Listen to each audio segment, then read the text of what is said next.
¿Qué estarías dispuesto a sacrificar por amor? Tu vida, tu destino, tu propia existencia. En lo más profundo de la Sierra Tarahumara, donde las barrancas cortan la tierra como heridas antiguas y el viento susurra secretos olvidados, existe una cascada que muchos llaman la más hermosa de todo México, pero pocos conocen la verdadera historia detrás de sus aguas eternas.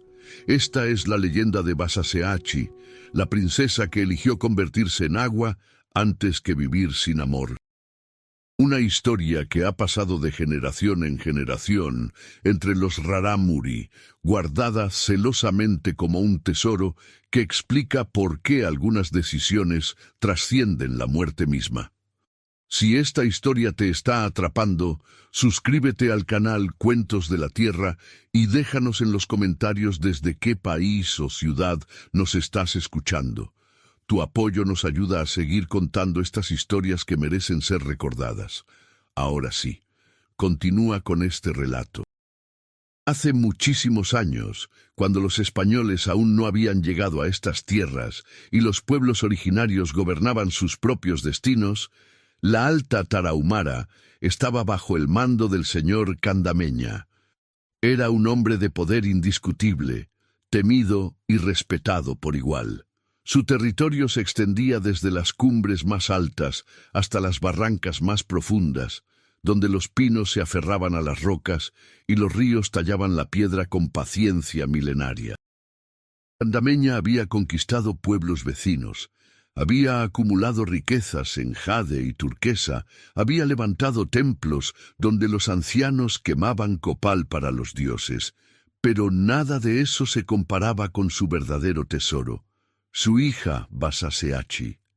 Desde que la niña nació, Candameña supo que los dioses le habían dado un regalo extraordinario. Basaseachi creció con una belleza que parecía no pertenecer al mundo de los mortales. Su cabello negro caía como cascada de obsidiana hasta su cintura. Sus ojos eran profundos como los cenotes sagrados y su voz tenía la dulzura del agua corriendo sobre las piedras. Cuando caminaba por el pueblo, las mujeres mayores detenían sus labores para admirarla y los niños le llevaban flores silvestres recogidas en los campos. Pero más allá de su belleza física, Basaseachi poseía un corazón noble.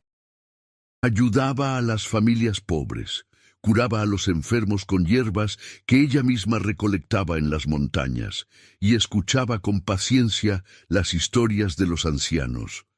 El pueblo entero la amaba, y su nombre se convirtió en sinónimo de bondad y gracia. Pero Candameña, cegado por su orgullo de padre, había desarrollado un amor posesivo hacia su hija. Conforme Basaseachi crecía y se convertía en mujer, el señor comenzó a sentir un miedo profundo, el miedo de perderla. Cada vez que veía a algún joven mirándola con admiración, Candameña sentía que le arrebataban su posesión más valiosa. No era solo amor paternal lo que sentía, era algo más oscuro, más egoísta. Basaseachi representaba su legado, su inmortalidad, la prueba viviente de que él había creado algo perfecto. La idea de entregarla a cualquier hombre le resultaba insoportable. Cuando Basaseachi cumplió la edad de casarse, la noticia se extendió como fuego por toda la Sierra Tarahumara. Pretendientes de todos los rincones comenzaron a llegar al pueblo de Candameña. Venían señores de territorios lejanos, guerreros que habían demostrado su valentía en batalla, cazadores que podían rastrear al venado más escurridizo, comerciantes que habían acumulado fortunas. Llegaban con ofrendas, pieles de jaguar, plumas de quetzal, collares de jade, mantas tejidas con los colores del atardecer. Cada uno de ellos soñaba con ganarse el corazón de la legendaria Basaseachi. Pero Candameña no estaba dispuesto a ceder a su hija fácilmente. Con astucia diseñó un plan que le permitiría mantener a Basaseachi a su lado el mayor tiempo posible.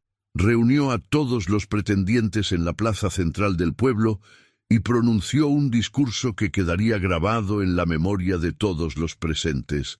Quien desee la mano de mi hija debe demostrar que es digno de ella. No busco al más rico ni al más poderoso. Busco al más valiente, al más hábil, al más resistente. Solamente quien supere las pruebas que he preparado podrá llamarse esposo de Vasaseachi. Las pruebas que Candameña diseñó eran casi imposibles. La primera consistía en escalar el peñasco más alto de la región sin cuerdas ni ayuda, alcanzar la cima antes del atardecer y traer una pluma del águila real que anidaba en lo más alto. Muchos lo intentaron. Algunos cayeron y se rompieron huesos.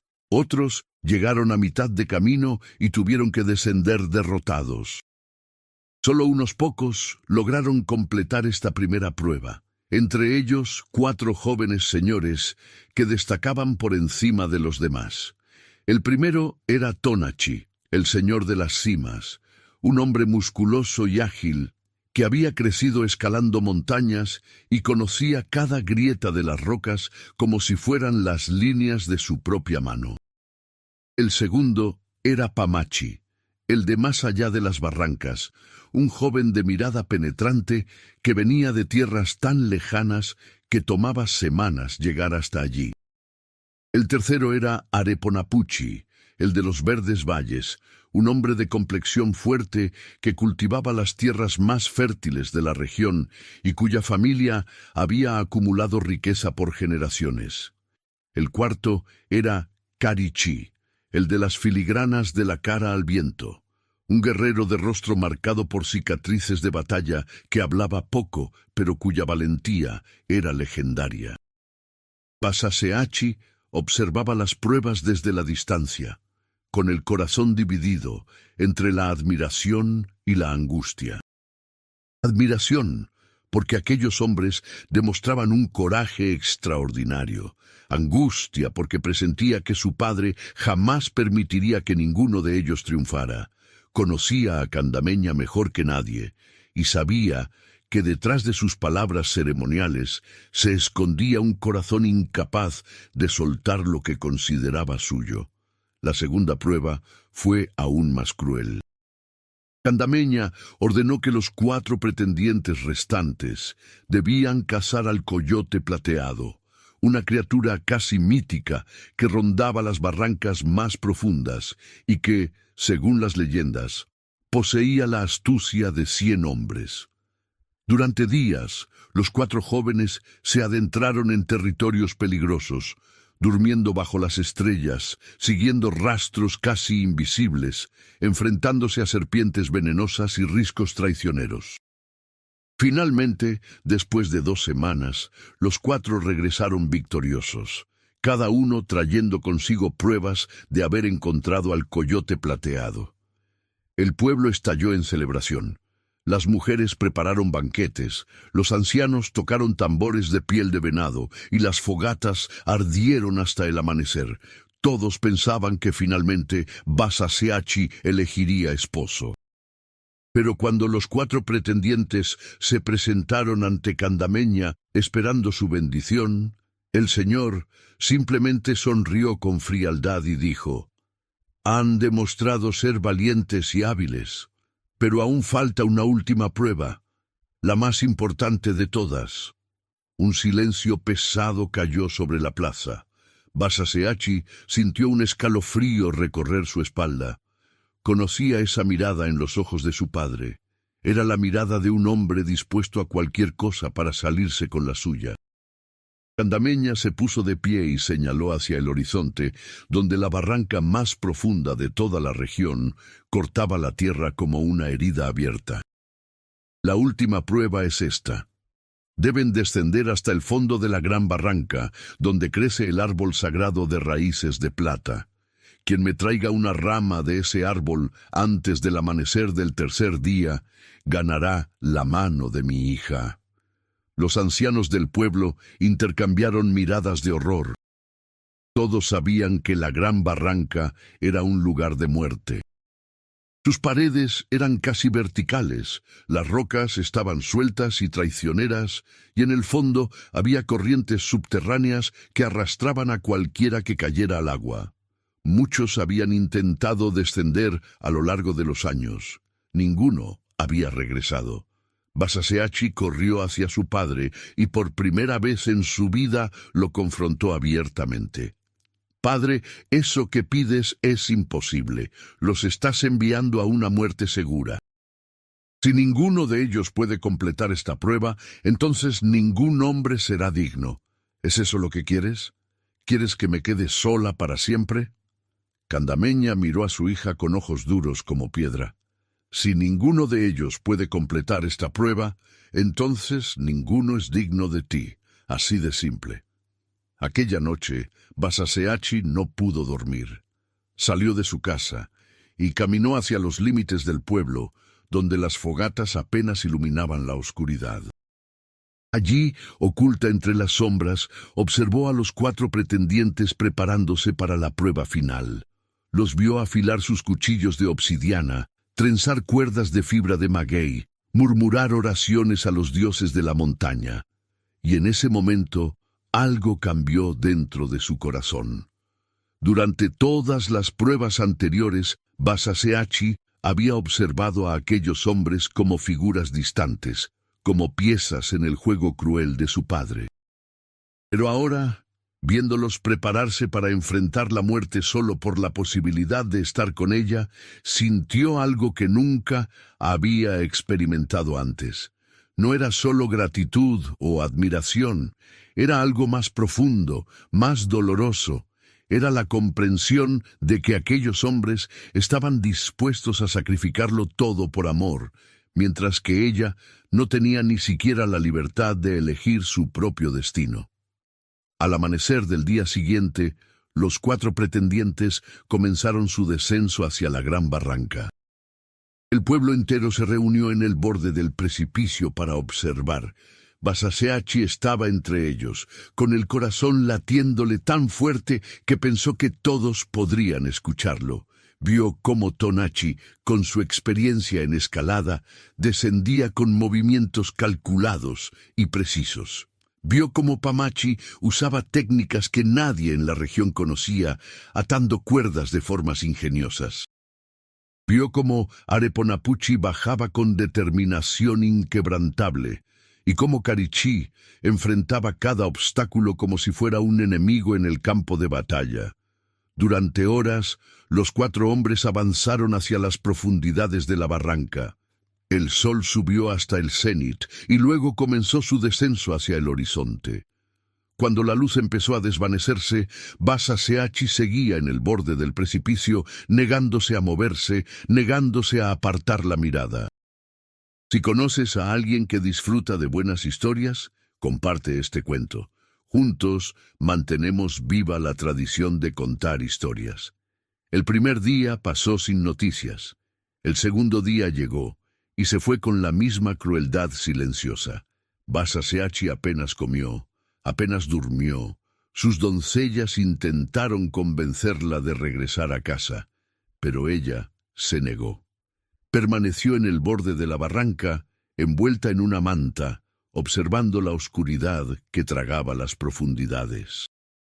Al amanecer del tercer día, cuando el sol apenas comenzaba a pintar el cielo de naranja y rosa, se escuchó un grito desde abajo. Todos corrieron al borde del precipicio. Alguien estaba subiendo. Durante unos momentos, el pueblo entero contuvo el aliento, esperanzado. Pero conforme la figura se acercaba, la esperanza se convirtió en horror. Era uno de los jóvenes, sí, pero estaba gravemente herido. Llegó al borde del precipicio con las manos ensangrentadas, los brazos llenos de cortes profundos, el rostro demacrado por el esfuerzo y el sufrimiento. Era Tonachi, y en su rostro no había triunfo, sino devastación. Los otros, susurró con voz quebrada, los otros 3 cayeron. Areponapuchi perdió el equilibrio cuando una roca se desprendió. Karichi intentó salvarlo y ambos cayeron al río subterráneo. Pamachi llegó al árbol sagrado, cortó una rama. Pero en el camino de regreso, una serpiente lo mordió. Lo vi caer, El silencio que siguió fue más pesado que todas las piedras de la barranca.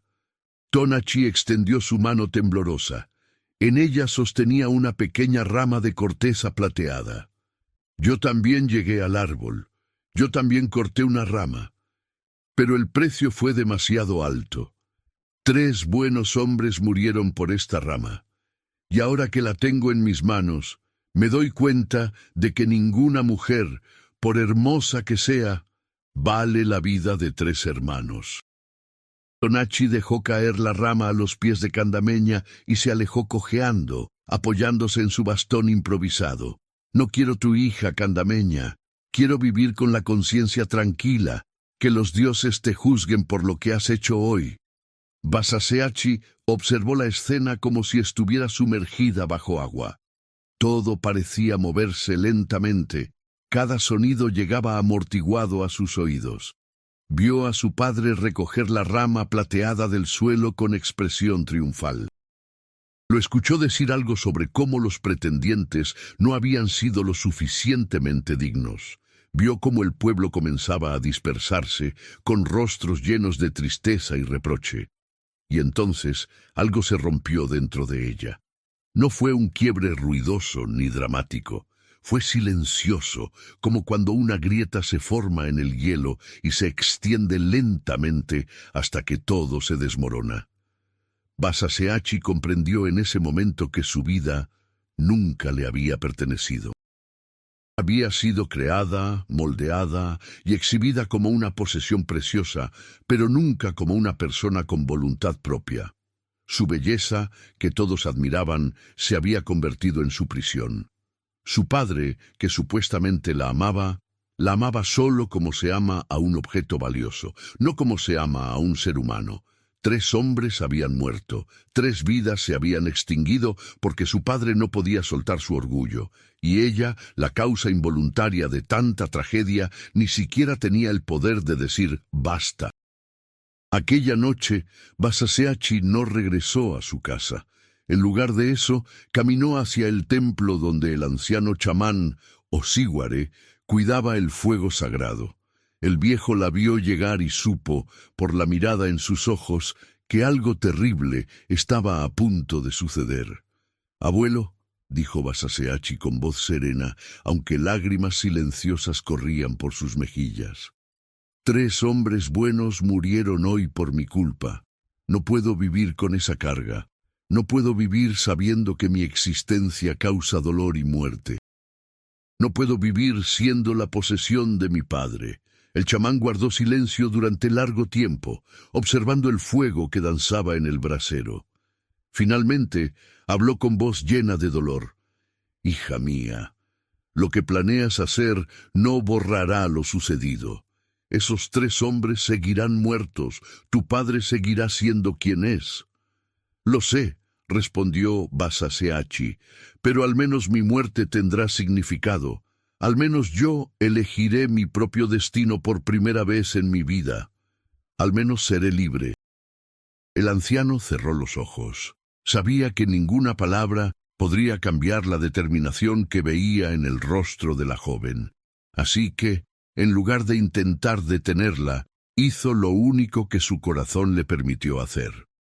«Si vas a hacer esto, niña, déjame ayudarte. Déjame asegurarme de que tu sacrificio no sea en vano. Déjame transformar tu dolor en algo que trascienda el tiempo». Aquella noche, bajo la luz de la luna llena, el chamán Osíguare realizó un ritual que no había ejecutado en décadas. Quemó hierbas sagradas, entonó cantos antiguos en la lengua que sus ancestros habían hablado antes de que los pueblos se dividieran. Y mientras realizaba el ritual, le explicó a Vasaseachi lo que haría.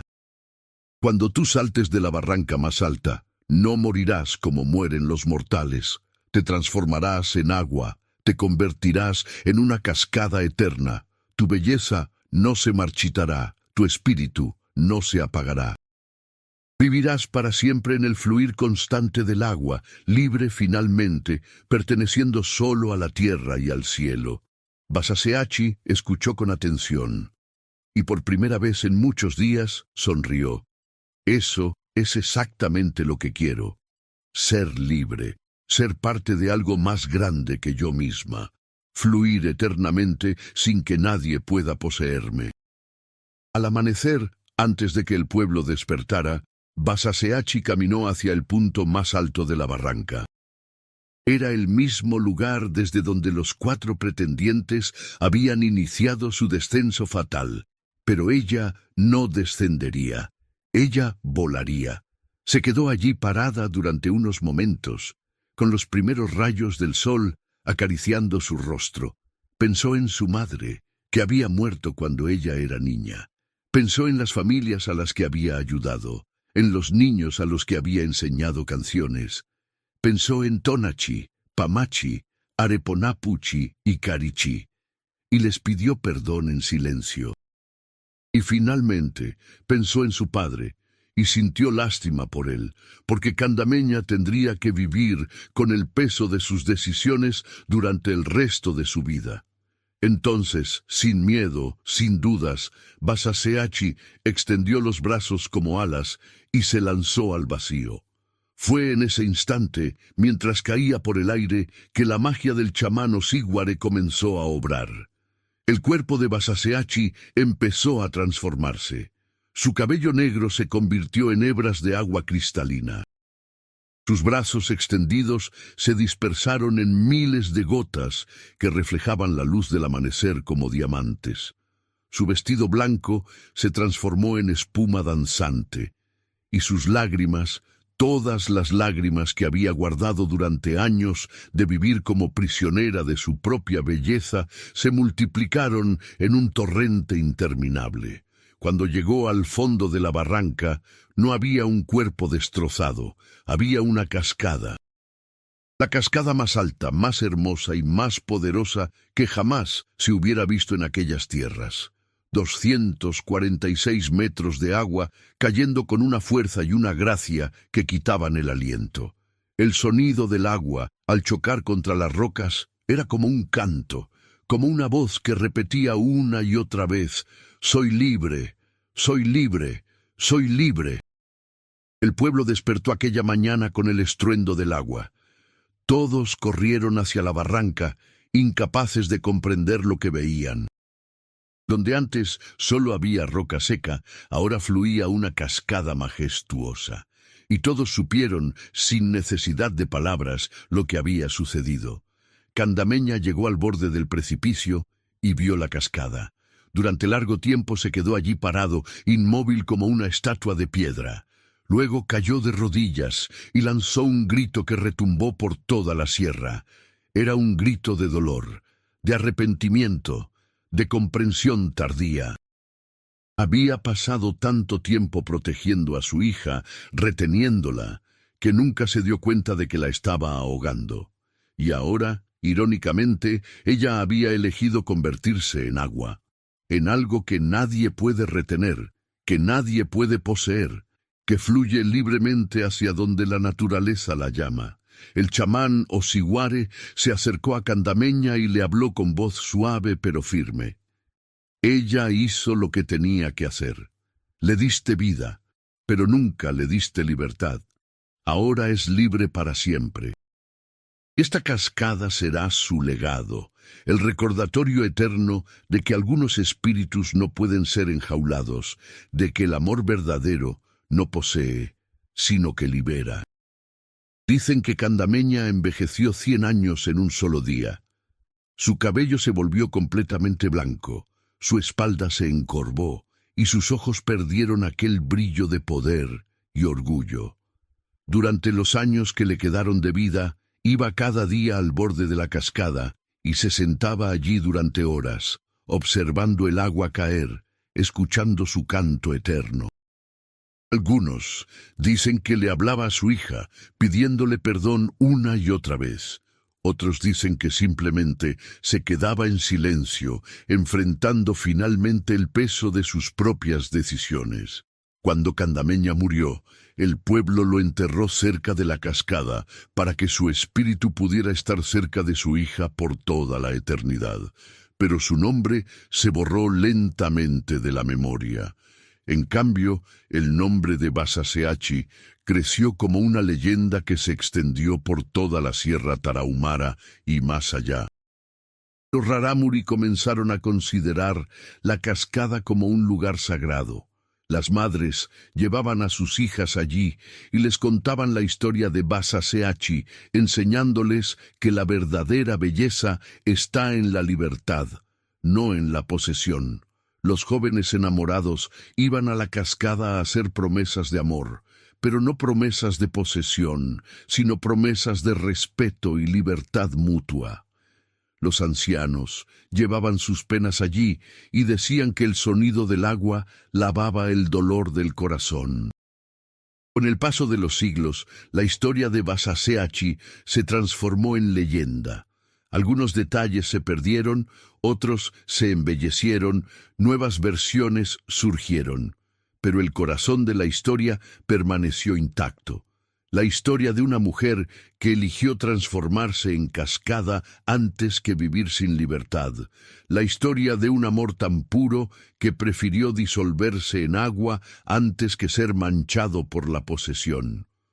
Hoy, cuando visitas la cascada de Basaseachi, puedes sentir su presencia.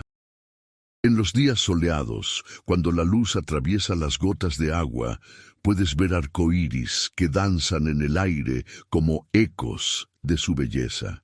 En los días de lluvia, cuando el caudal aumenta y el rugido del agua se intensifica, puedes escuchar su voz hablando de libertad. Y si prestas atención, si realmente escuchas con el corazón y no solo con los oídos, puedes sentir su espíritu diciéndote: no permitas que nadie te aprisione, no permitas que el amor se convierta en cadenas. Sé libre como el agua, fluye hacia tu propio destino.